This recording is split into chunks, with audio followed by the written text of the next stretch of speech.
ফের দেশে বাড়ছে করোনার আক্রান্তের সংখ্যা, বাড়ল মৃত্যু। একলাপে দেশে করোনায় আক্রান্ত 339। এখনই মাস্ক পরা কি শুরু করতেই হবে, কি বলছেন বিশেষজ্ঞরা?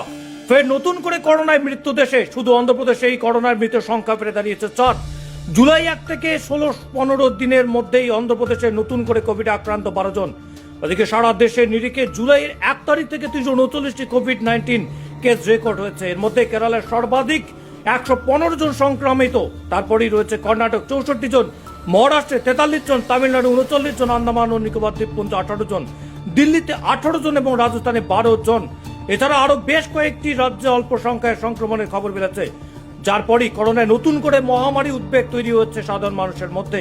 সংক্রমণের এই আকস্মিক বৃদ্ধি এবং মৃত্যু নিয়ে উদ্বেগ স্বাস্থ্য বিশেষজ্ঞরাও। তারা বলছেন, এই পরিস্থিতি ইঙ্গিত করেছে যে করোনা মহামারী পুরোপুরিভাবে নির্মূল হয়নি। জনস্বাস্থ্যের সুরক্ষায় আবারও প্রতিরোধমূলক ব্যবস্থা নেওয়া প্রয়োজন হতে পারে। প্রসঙ্গত, অন্ধ্রপ্রদেশের কাডাপা জেলায় করোনার সর্বাধিক পরিস্থিতি উদ্বেগজনক। 4 জনের মধ্যে 3টি মৃত্যুর ঘটনা কাডাপা জেলাতেই ঘটেছে। আরেকটি মৃত্যু হচ্ছে কাকিনাড়া এলাকায় এবং কাকিনাড়া জেলায়। 26 জন কাডাপা জেলায় প্রথম করোনা সংক্রমণে কেস ধরা পড়ে, তারপরই বাড়তে থাকে সংক্রমণ। স্বাস্থ্য দপ্তর সূত্রে খবর, আক্রান্তদের শারীরিক পরিস্থিতির উপর কড়া নজর রাখা হচ্ছে। মৃতদের মধ্যে কারোর পূর্ববর্তী কোনো জটিল রোগ, কোমরডিবিটি ছিল কিনা তা খতিয়ে দেখা হচ্ছে। হঠাৎ করে সংক্রমণ এবং মৃত্যুর গ্রাফ বৃদ্ধি পাওয়ায় অন্ধ্রপ্রদেশের সরকার স্বাস্থ্য বিভাগ সতর্কতামূলক পদক্ষেপ গ্রহণ করতে শুরু করেছে।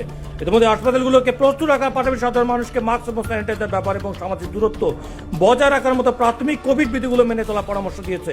এদিকে বয়স্ক মানুষ, গর্ভবতী মহিলা, ডায়াবেটিস, ক্যান্সার, কিডনি বা হৃদরোগের মতো জটিল রোগে আক্রান্ত ব্যক্তি এবং শিশুদের ক্ষেত্রে সংক্রমণে বেশি ঝুঁকি বলে জানাচ্ছেন বিশেষজ্ঞরা।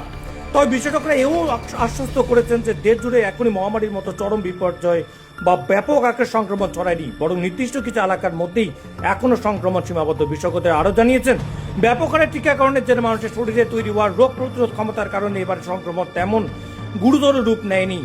হাসপাতালগুলোতে রোগীর উপচে পড়া ভিড়, অক্সিজেনের ঘাটতি দেখা যাচ্ছে না।